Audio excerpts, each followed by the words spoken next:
kraju rada.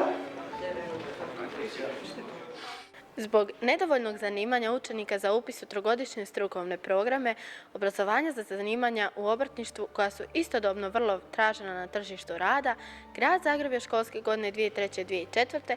utemeljio stipendiju za učenike koji se obrazuju za deficitarna zanimanja za potrebe obrtništva kako bi se potaknuo upis učenika u programe obrazovanja za deficitarna zanimanja. Pritom valja istaknuti nastojanja Grada Zagreba da kao središte razvoja obrta, malog i srednjeg poduzetništva, raznovrsnim programima u kontinuitetu pridonosi usmjeravanju mladih ljudi na upis u strukovne programe obrazovanja za zanimanja u obrtništvu, za kojima postoji povećana potražnja na području grada. Na primjer, armirač, elektroinstalater, tesar, vodoinstalater, stolar i drugo, i koji nude dobre izglede za zapošljavanje i ekonomsku sigurnost.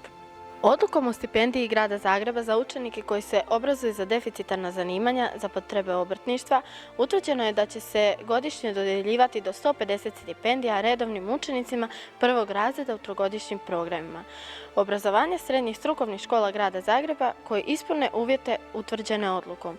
U prvom razredu stipendija iznosi 1000 kuna mjesečno, a u drugom 1300, a u trećem razredu 1600 kuna. Važno je naglasiti da se ova stipendija dodjeljuje već 14. godinu u kontinuitetu i da je do sada ukupno stipendirano 1420 učenika u 39 programa obrazovanja. Grad Zagreb u ovome trenutku stipendira 45 učenika trećih razreda, 65 učenika drugih razreda i od danas novih 53 učenika prvih razreda, što znači da će se u školskoj godini 2016-2017 stipendirati 163 učenika prvih, drugih i trećih razreda. Grad Zagreb zadnjih, ja pamtim 17 godina, zadnjih 14 godina dodjeljuje stipendije. Prvi projekt načelnika Zagreba iz 2000. godine je bio sastavio se od 7 točaka. Spomenut ću tu prvu, to je bilo program poticanja obrta za nastav malog i srednjeg poduzetništva. Ovdje su kolege, mislim da ovdje Milica Šapić, najsjećaju se kada je to bilo prije 17 godina. Vi se od vas skoro ovdje niko nije rodio. Ali hvala Bogu danas ste ovdje. U tih 14 godina koliko dijelimo stipendije učenicima i studentima Grada Zagreba, Grad Zagreb je uložio preko 350 milijuna kuna, a u deficitarna zanimanja 14 godina to što radimo, izdvojili smo negdje oko 50 milijuna kuna. Načelniku Grada Zagreba gospodinu Milanu Bandiću i molim učenike obrtničke i industrijske graditeljske škole koja tradicionalno obrazuje najveći broj učenika za deficitarne zanimanja, a u koju ove godine odlazi čak 13 stipendija učenicima koji pohađaju 3 obrazovna programa. Krenimo sa zanimanjem keramičar-oblagač. Molim gradonačelnika. Idemo. Tomislav Peranović. Ajmo Tomica. Čestite. Stjepan Petrić. Daniel Stajčić.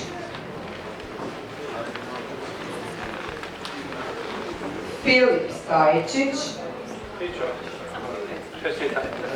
Mateo Beganović. Ivan Benaković. Antonio Čibarić. Valentino Boščak.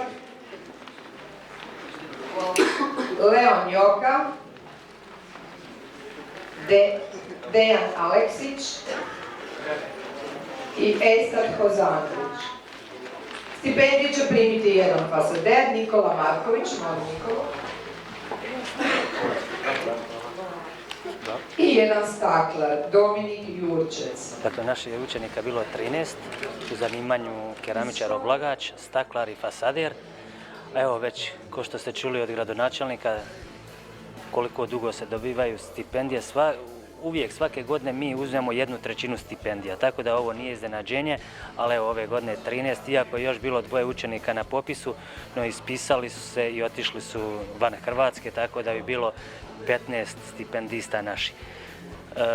Što te stipendije znači, možete si zamisliti, znači evo od ove godine je 1000 kuna prvi razred, 1300 drugi razred i 1600 treći razred. Dakle, kroz ove 3 godine naš stipendist, učenik koji će primati stipendiju grada Zagreba za deficitarna zanimanja, može ušparati 5000 eura. Dakle, on kad položi završni ispit, ako ne troši te novce, znači 5000 eura ima u džepu. Ko to još daje? Niko. Obzirom na prošle godine, kakva je razlika? Da li ima više učenika koji se prijavilo ili manje? Dakle, kad je započeta dodjela stipendija, bilo je 150 stipendista. I ove godine gradonačelnik u dosluhu sa školama, odnosno sa Gradskim uredom za kulturu i sport, raspiše onoliko koliko će biti dodijeljeno. Dakle, ove godine isto da je bilo interesa i bilo bi 150. Sve je manje i manje. Zašto? Pa nema djece, nema učenika i nema interesa općenito za zanimanja, tako i za deficitarno.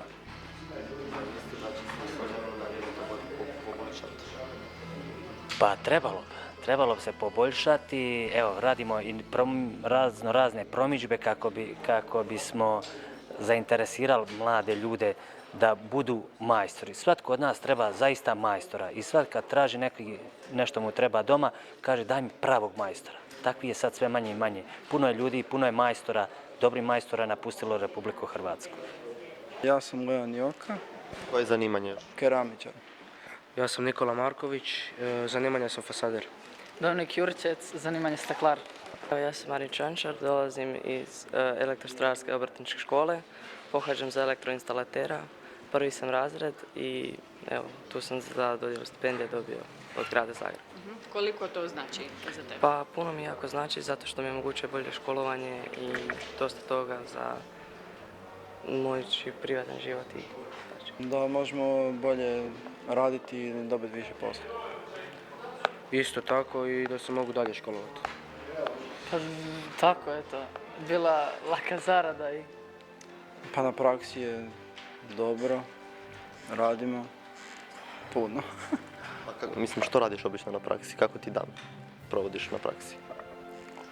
Pa ono, kako kad. Pa što radiš na praksi? Da li ti... Pomažem, pločice, lijepim, donosim stvari što je potrebno. Ja sad u početku malo i čistim i tako, dok se ne uforam u posao i dalje ćemo vidjeti još. Ja prvo sve pripreme za rad, stakla i sve, znači ukviravam slike, mijenjam staklo prozorima, vratima, ogledala. Ja namjeravam preuzeti od tate obrti. Hvala vam na tome što ćete sačuvati obrtništvo deficitarnog grada Zagreba i Hrvatske. Hvala vam na tome što ste izabrali to zanimanje i hvala mojim suradnicima koji su ovo sve uspješno odradili. Gradskom uredu za obrazovanje, šport, kulturu i mlade, čelu sa gospodinom Lovićem i njegovim suradnicima, našem povjerenstvu koje je odabralo najbolje od vas i hvala vama i vašim roditeljima na strpljenju. Želim vam puno uspjeha da što prije završite to što trebate i u biti ja da ne radim ovo što radim, ja mislim zapravo vaše zanimanje. Jer ja puno ne pričam, tu ću stati, nego ja najrađe nešto konkretno delao i zato idemo delati. Hvala vam.